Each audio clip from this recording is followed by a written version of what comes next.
Hey everybody, welcome back to the Senators Roundtable. I'm your host Jacob Billington, joined by Dayton Reimer and Paul Quinney as usual. It's been 2 weeks since we've sat down and talked, and it's been a little while, and the Sens haven't been great. So lots to talk about today. How are you guys doing? Much I'm better great. than the Senators. That's fair. So we'll just jump right into it. It's there's just too much to talk about. So the Senators are 3-5-1 so far in November. We're November 20th, so a pretty negative record heading into the last 10 days of the month. They've got Vegas, they got Vancouver, Calgary, LA, and San Jose. Ottawa historically has not done very well on the West Coast. I believe those Vegas is a home game, and I believe the other four are West Coast on the trip. So it's historically they haven't done well. How do you think that they finish out the month? What's your prediction for the record after those 5 games? We'll start with you on this one, Paul. Well, look, it's November, right? And the Senators are working hard to ensure that they get an early start to golf next spring. They're succeeding.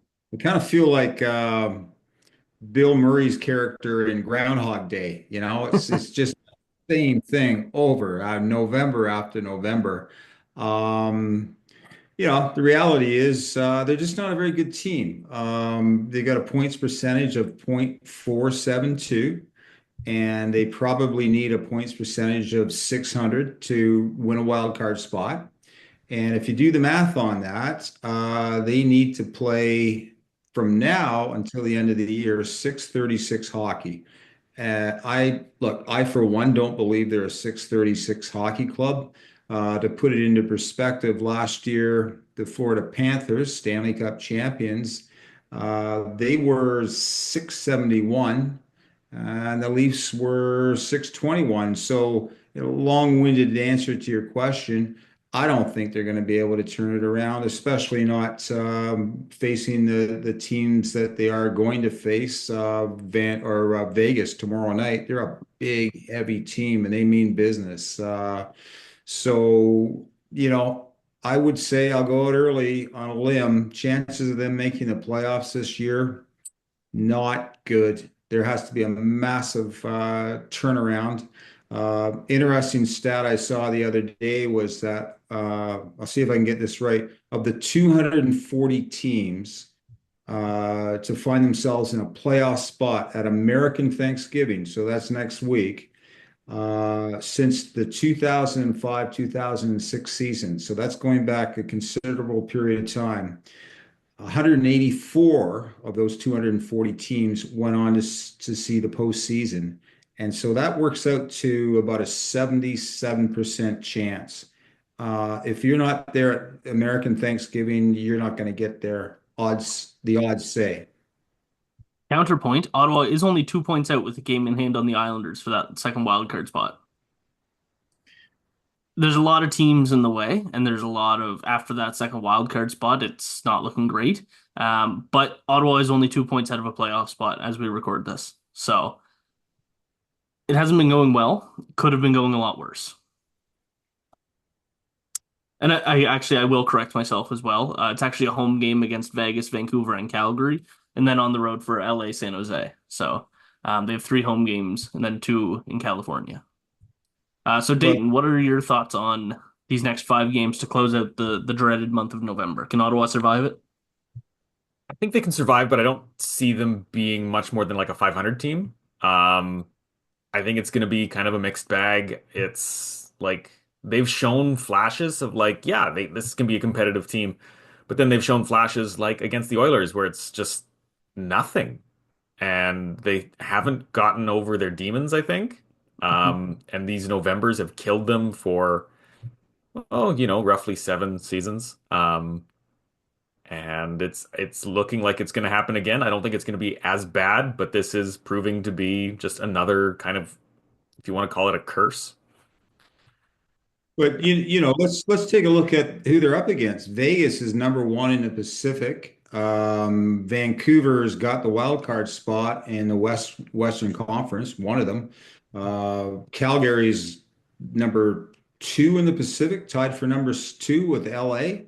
I'll tell you what, of the 5 games, I'd probably be willing to bet, I'll go out on a limb, that they can beat San Jose. The others, I'm not giving them very good odds at all based on what I saw last night. See, but then you look at the opponents. Vegas, they're playing tonight, might be a little bit worn down. Obviously, that didn't mean anything against Edmonton, but in general, it means something. They're playing tonight. They're playing Vancouver, who missing Brock Besser. I'm not sure if he'll be back by then. He was on the ice, so could be. JT Miller's out. Elias Pettersson hasn't been having a good season. They don't have Thatcher Demko. That's a winnable game. Calgary, everybody's waiting for them to fall back off that cliff.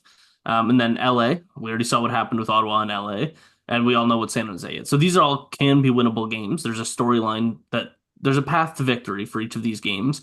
Um, so And I Vegas isn't the team that they have been in the past. Like they've only got 24 points this season, and they are still a big, strong team, but that's only 7 points away from the Senators. Like that's not a huge gap. I'll seven tell points you, at this point in the season is a lot. Well, yeah, but like it could be worse. Like there's bigger teams out there. Yeah. I'll tell you what all those teams have got that the Senators don't. And I suggest that I mean, the Senators last night didn't look like they were even remotely interested in winning that game. The only guys that looked at all interested were Stützle, to his credit, and of all players, Zach McEwen. He was the only guy that looked like he cared.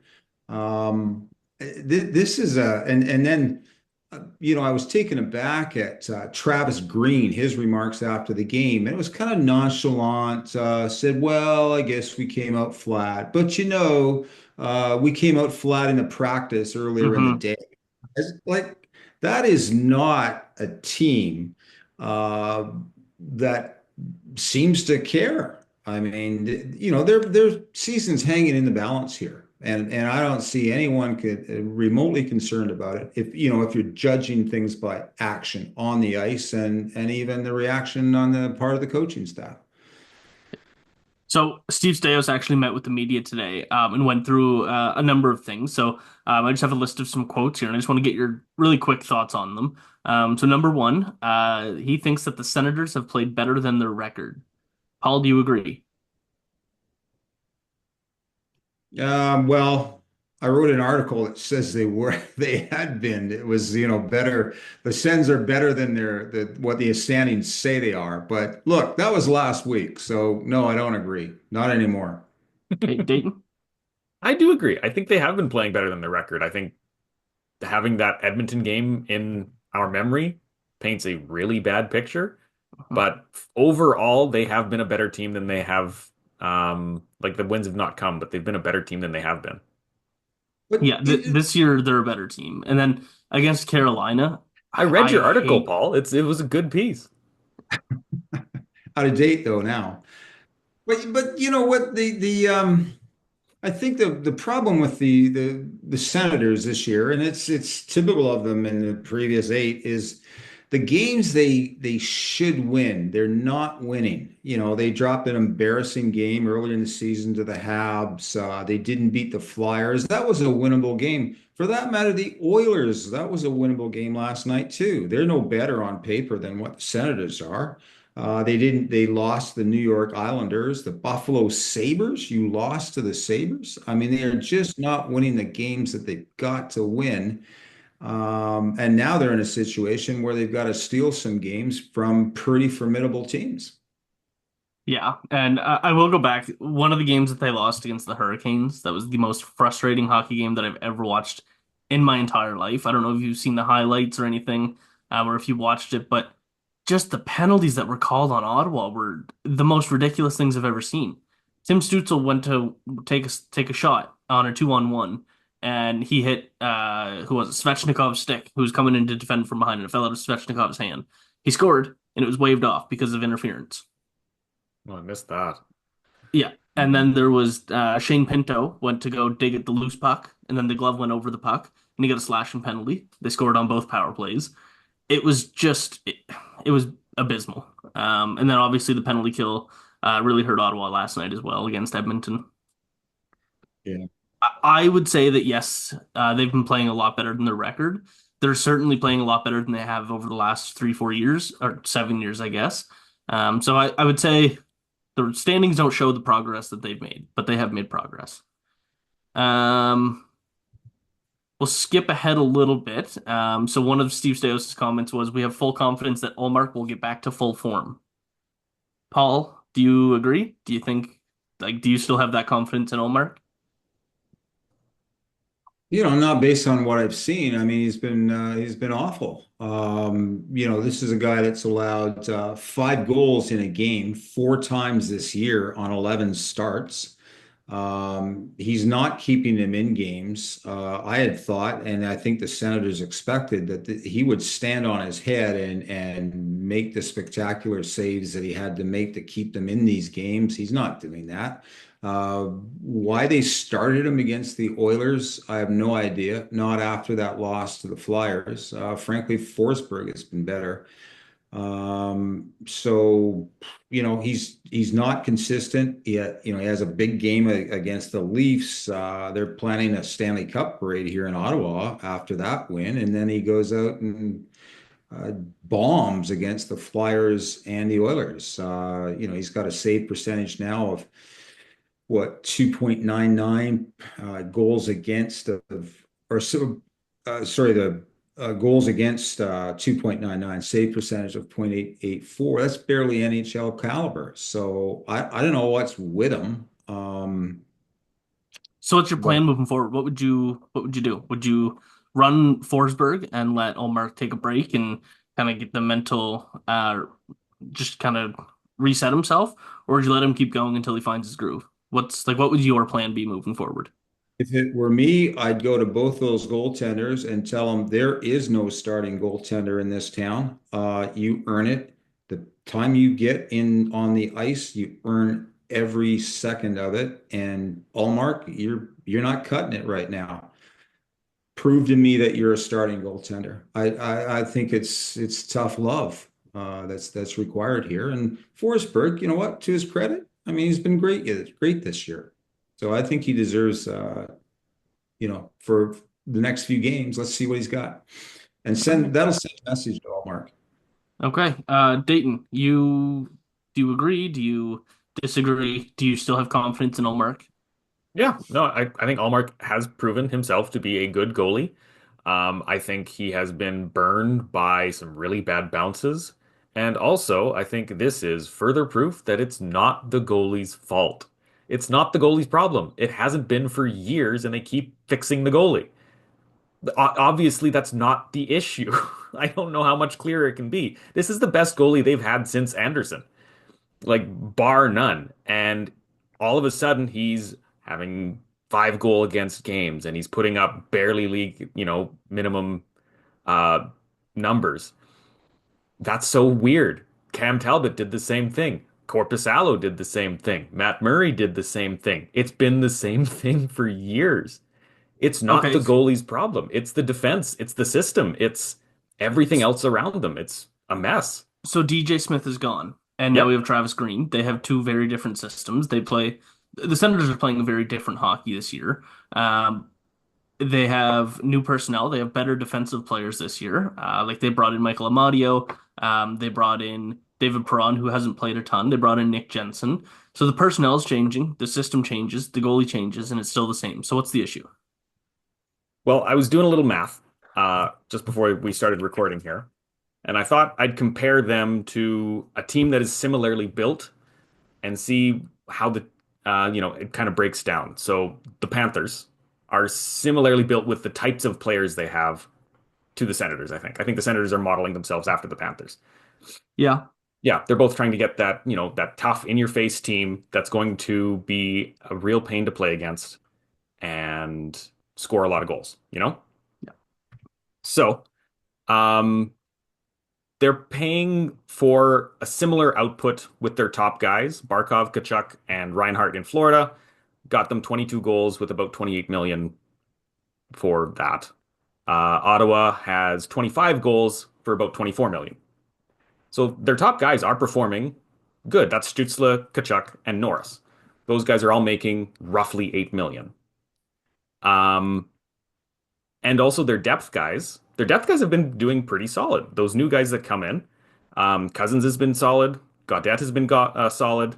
McEwen has actually been pretty decent too. Yeah, I don't know Um, what he did over the summer, but it's right? ridiculous. Noah Gregor's been good. Ridley Gregg. All those guys combined for 14 goals, and they, in total make less than 5 million. Over in Florida, it's very similar. They got 10 goals for about the same price with all their guys. The middle of the lineup has been disappointing.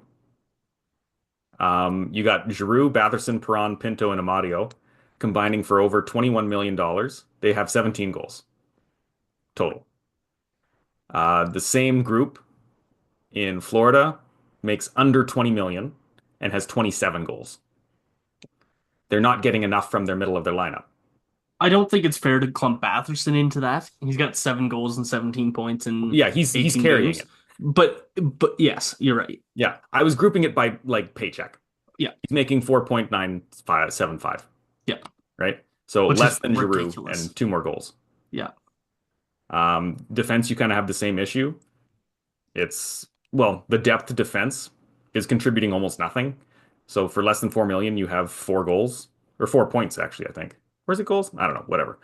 I wrote down a bunch of numbers. Um, and the same group in Florida is like, I think they're almost at 15 goals and they're making less than 5 million. Like you're getting almost nothing for your dollars. And yeah, this all goes back to the team that Pierre Dorian built. And yes, they've changed a whole bunch of stuff. They've brought in a new coach, they've brought in new players, but the essence of the team is still the team that Dorian built. And for what they are paying, they're not getting anything. They're not getting yeah, enough, anyways. yeah. So I just looked it up. You have so Zub, Hamonic, and Clevin have a combined 45 games played. They have 4 points. Yeah, And that's four or five, about $5.7 million for them. yeah. Not good enough. Nope. Nope, not even close. And like points is a bad way to measure defensive effectiveness. I understand that. But just to give like a measure of what is happening, Yeah. you're just not getting enough from the most important parts of your lineup, I would suggest. Like that And it's middle of not the like they've been lineup. good defensively. No, no, not at all. No. The middle of the lineup has been like really, really poor. It hasn't helped that Perron has missed a bunch of time, obviously. Hmm. But even when he's there, is he doing much? He doesn't have a point in 7 games. Yeah. And he's getting paid 4 million. Yeah. Like that's a waste of money right now. It's clearly So not affecting the dressing room. Like, because it's not a good team. Yeah. I I quoted Noah Gregor after their glorious win against the Maple Leafs, which everyone in Ottawa, of course, wants to see. And his take on the identity of the team. Where did I have it here? I lost it. Yeah. Uh, they play fast, they play hard, they play physical, and they're committed to the defensive side. Uh, Do you guys see that? Game in, game out, sometimes. Some Oh, games they look like a phenomenal defensive team. They're playing extremely responsible. Other games, it's just like, hey, look how fast I can skate up the ice, and then that's all I'm gonna do. It's Yeah. yeah. I mean, you're getting guys cheating, right? I noticed last night, Gaudette and Sanderson, they're not coming back the other way hard enough. The puck will go by, they'll do a loop, they'll look to somebody else to pick the player up, and often that results in goals. So I'm trying to reconcile what Gregor says they are, and then what I see on the ice. Okay, be charitable. There are games when they're not like that, but you've got to have consistency. If you're going to win in this league, you've got to go out there and play that way every night, or you're not going to win. Yeah. yeah. And so Is it a problem with the heart, with the guts of the team? I mean, I was shocked last night. It didn't look like anybody cared. No emotion, nothing. Zero. So you want to talk about consistency? Let's move into Jake Sanderson. Yeah. He is the polar opposite of consistent right now. So we started the season with 8 points in 9 games in October. Do you know how many points he has in the month of November through 9 games? Um, you want to guess, Kate, Dayton? You said he had 8 in October? Yeah, Well, he's got 2 then, right? yeah. He's got 2 points in 9 games. You know what his plus minus is in November, -12. Dayton? Or is it worse? Um, yeah, I would say right around there, like a -10. It's a -8, so give him a little bit more credit. But like against the Flyers, he was a -3. Against the Islanders, he was a -3. Against Edmonton, he was a -2. Plus minus isn't a huge thing, but for a guy like Jake Sanderson, you need him to be a plus player. Um, you need him to be better at 5-on-5. And I'm gonna pull it up right now. I believe I know the answer. I just wanted to make sure. How many 5-on-5 points does Jake Sanderson have? So his 10 points in 18 games isn't like terrible production. It's just fallen off a cliff. How many even strength points does he have this so far this season? It can't be good. I'm gonna say 2. Paul, 1. you're both too high. Oh no. Jake Sanderson does not have an even strength point this season. Ugh. He has a power play goal. He has 8 power play assists and a shorthanded assist. Those are his 10 points. But He Go ahead, Paul. well, no, I was just gonna like if you look at his last 10 games, my God, he's got 3 points. That's it. Two or three in his last 10 games. Yeah. Yeah. Um, anyway, he's not worth his salt. Not at the moment. And to give him some credit, he has played with Travis Hamonic more than anybody else this season, which isn't ideal. Yeah. Once Zub went down, so he was phenomenal with Artem Zub. And then as soon as he missed 9 games with concussion, look how those 9 games went for Sanderson. So it's leading. Here's go ahead. Go ahead. No, well, here's a question for you on Sanderson. Is he all he's cracked up to be? Is he as good as the hype? Here's a kid. He was 21 years old last year when Dorian hands him an 8-year, 8 million per year contract, an 8x8, and he's only got one season under his belt. I mean, it seems to me Dorian was handing out 8x8s like candy. And I don't know if he's as good as everybody says he is. I mean, they were talking earlier in the season he's a contender for the Norris. No, not anymore, he's not. Not anymore. I think that he's well worth the 8x8, and even by the end of the season, we'll be thinking that it's a steal. I think he's just in a slump right now. So Sanderson and Hamonic. So the three defensive pairings that the Senators have used the most is Shabbat Jensen, which has been phenomenal. I don't think we'll have time to get into them today, but they have been outstanding. Sanderson Hamonic, and then Clevin Bernard Docker. Clevin and Bernard Docker have also been excellent together. I don't know why they're not together. I don't know why Hamonic is still in the lineup. Well, Jacob Bernard Docker is scratched. But Sanderson and Hamonic have been the worst pairing on this team together, and they've played 139 minutes together. So they have an expected goals percentage of 46.3. That's not good. Not good at all. And actual goals, uh, that's not good. So actual goals percentage is 12.5%. They're being outscored 1-7. Yikes. Sanderson and Hamonic can never play in the NHL together ever again. No.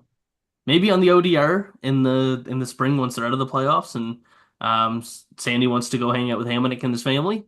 Sure, go play on the ODR. Not in the NHL ever again. So I wrote a piece maybe 2 weeks ago where I was trying to figure out like why the Senators keep losing games, right? They're Because they suck. but but we all agree, I think, that they're playing better than their record. Yes. Or at least at one point we did all agree. Paul may have changed his tune lately, but uh, they they are performing better than their record. Their top guys are performing well, right? They're putting up points. Um, in the grand scheme of things, there's been a few games that have been really bad lately, and so I'm trying to ignore those for a second. But I was trying to figure out where the issues are coming from, and I got to the penalty kill because they were allowing a lot of goals on the penalty kill, like one of the worst teams in the NHL. And I started comparing numbers, and it's like, okay, it's happening here. What can I dive deeper? Where are the goals coming from? And I saw the goals against for most of the guys, most of them pretty league average. Pretty typical. That's what you'd get. And then I hit Hamonic. Yeah. I think he was top 15 at that point in most goals allowed on the penalty kill in the league. And so was Sanderson. I would have predicted he was top two and not number two. Yeah, surprisingly not the worst. There were worse guys, but I think he had like some of the most minutes of those. Yeah. He's playing a lot more. So he's been bad since the beginning of the season, right? It's costing them games because they are losing points on the penalty kill. They're giving up a lot of goals. And it felt like I was uncovering a conspiracy the deeper I went. Like the rabbit hole kept going. Like Hamonic is the problem on the defense at the moment because they keep putting him with Sanderson and the pair does not work. But let's say, moving forward, or actually moving back 5 games, and instead of Travis Hamonic, Jacob Bernard Docker's in the lineup. Does that really change the outcome of any of those games, do you think? Give it a try. You A can't hundred lose percent. anything. 100%. But I don't think it changes the outcome of a game. I don't think those 13 minutes or whatever their average time on ice is. I don't think those 13 minutes of mediocre defending to not good defending on the third pair makes that much of a difference. I So 100% what? agree that it should be Bernard Docker, but not Hamonic. 100% agree with you. But I don't think that's going to solve the Why, problems. why are No, they playing Hamonic then? I I mean, think Green trusts him. Because Travis That's what I mean. Green, Nolan Baumgartner, Mike Yeo, that coaching staff loves Travis Green. They have for a very long time. Matthew's probably here laughing, saying, haha, that's your problem now in Ottawa instead of Vancouver. These guys have had Hamonic in their circle for quite some time. yeah, yeah, that's the explanation I've seen. Yeah. Yeah. No, Staios has got to step in and trade him. Like He it's can't. gonna. He's got a no move clause. Yeah. No, I keep forgetting that. Oh, Yeah, this guy signed a 2-year deal with a no move clause. And Dorian did that to keep his numbers, to keep his salary cap down. If he wants a no move clause, don't sign him. You don't need him. He wasn't good. no. I Man, it honestly blows me away that Travis Hamonic has a full no movement clause. Yeah. Why? Like, in what world does it ever make sense to give Travis Hamonic a full no move clause in 2022 when it was signed? It didn't make sense when he was at his prime. It, yeah. It has never made sense for him. He's never been one of the top defenders in the NHL, who I would argue deserve a no move because they can, kind of control a team, right? I would say he was pretty good in with the Islanders, and I He would was say that good. like I'm not saying he was bad. I could understand a no move clause if he signs like a 4-year deal with the Islanders during his prime. I could see like a 10-team no trade list, Yeah, that's fair. But I not a mean, full that's no move. yeah, That's something I expect to see on Hedman's deal. yeah, that's fair. Even if he didn't have a no move clause, who's going to pick up Hamonic at this point? Just minor him. They did that to Wade Redden. Yeah. Yeah. But they can't even waive him because he had that no move clause. Hmm. He's on the roster. There's nothing you can do about it unless he waives, which why would you waive your no move clause if like why would you do that? You can play in the NHL or not. What are you gonna choose? Just did he have to bench him? You have to. He's just got to be the seventh defenseman sitting in the press box. Yeah. That's the only option to get him out of the lineup.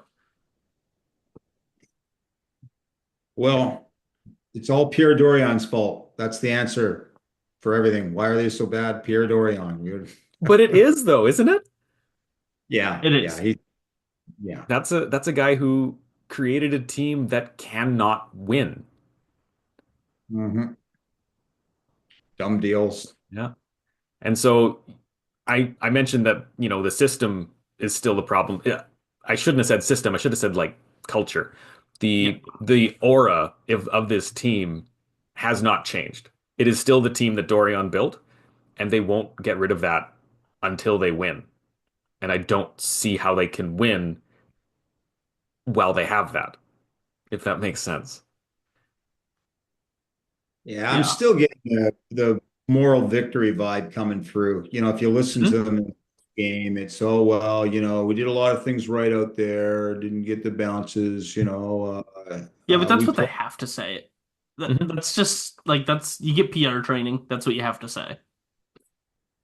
How about shut up and just say, hey, you know what? We're not good enough, and I I'm thought not you going were telling me to shut up. Oh, no, I'm not Like, telling you okay, to, my bad. I'm not telling you to shut up. It's my counsel to the players. It's just, if you put up the indefensible and don't try to defend it and say stupid stuff. This is the NHL. I don't care how well you played, you Yeah, lost. You lost. yeah. And that's what we're going to face if things don't change and change fast. So for the sake of time, I have one last thing I want to bring up. And this actually I didn't send this to you guys. But there was a quote that was going around Twitter. So if you don't know, Pierre Dorion got a new job, and he is working French radio in Montreal. Good for him. Congratulations. He was in the Senators arena a couple nights ago, doing a French whatever, for the game. He was talking on the radio, and he said that in 2019, when he hired DJ Smith, did you either of you see this quote? So in No. 2019, when they were doing their coaching search, it came down to three finalists: DJ Smith, obviously, Jacques Martin, and Patrick Waugh. And they went with DJ Smith. Where would this team be right now with either Jacques Martin or Patrick Waugh for the last 5 years? I think they would be in a whole lot better of a position than they are right now. DJ Smith instilled nothing but a losing culture for them You and don't pretty think much said that it was okay. you don't think Roy is a little too erratic? Um, I think that's what Ottawa needed. Ottawa needed a jerk, and Patrick yeah. Waugh can certainly be that. Ottawa, uh, these Senators had a a buddy being their coach. They're not going to listen to him in the same way they would listen to Patrick Waugh. And Patrick Waugh is one of the most well-respected people in all of hockey. And yes, I'm sure that they respected DJ Smith as well, but they weren't scared of him. He didn't hold them accountable.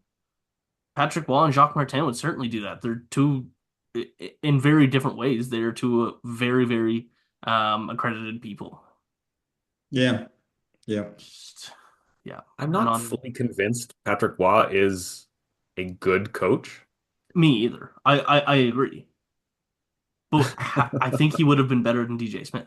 Yeah. And better for the Senators because it's not necessarily they didn't have to win games back then, but they had to know that it wasn't okay to lose games, right? That's Like, yes, they didn't have the roster to win, but they just became okay with that. Hmm. Patrick Wall wouldn't have let that happen. It might have been his fault that they were losing games still, like it was DJ Smith, but he would have made them upset about it. yeah. Yeah. It's I wonder if it's kind of like when a team brings in a Sutter, and I can't remember if I brought this up on the podcast before, but when you bring in a Sutter, it's like an immediate change Yep. because they have a real old school view of things, and it's either you win or you get out. Yeah. It's a real hard work. And so teams seem to respond to it very quickly. And a lot of teams have brought in a Sutter and won a cup or, made some serious damage in the playoffs within like 2 seasons. By Or a the third friend or or fourth where. season, the team is absolutely sick of him and they have to fire him. Yeah. It is such a Yeah, short shelf life for those guys. Yeah. And it's the same yeah, as Mike Babcock. Like obviously Mike Babcock's never going to coach again, but he has that same premise. Like I'm going to scare the crap out of you Mm. until you win. And I don't respect a lot of the things Mike Babcock has done. I think he's not a great person, based on the stories that I've heard. But he gets results sometimes. yeah. Yeah, I don't know if there's a place in the NHL any longer for so-called old school coaches. Players won't take it, and to your point, Dayton, they got a shelf life of a couple of years, then they lose the room and they're gone. yep. So But every coach does. You just look at Jim Montgomery. He has 41 regular season or regulation losses in the past 3.5 years. Ottawa's had that most years, and it took him 3.5 seasons to get it, and 9 of those were this year. So coming into the season, he had 32 regulation losses as coach of the Bruins, and they still said that's not good enough. You're gone. yeah, It's yeah. just you get hired to get fired. That's coaches. Unfortunately, it's Yeah, Well, any predictions for tomorrow night against Vegas? I think it's disappointment. surprisingly tight. Yeah. I think it very well. I think it could be like a 3-2 game. I could also see it being like 6-1 for either team. Like this is such a wide open game. I have no idea what'll happen. If I have to put a prediction, I'll say 5-4 Ottawa overtime. Bounce back win. Yeah. Yeah. Well, if Yeah, you they guys need a palate cleanse, go cheer on the Saskatoon Blades. They're doing great. Halifax started really well. Not as great lately, but hopefully Oh they can yeah. get back to that. Yeah, that'd be nice. All right, well that'll wrap things up for today. Paul, Dayton, thanks for joining as usual, and we'll see you next week for all the latest on the Ottawa Senators.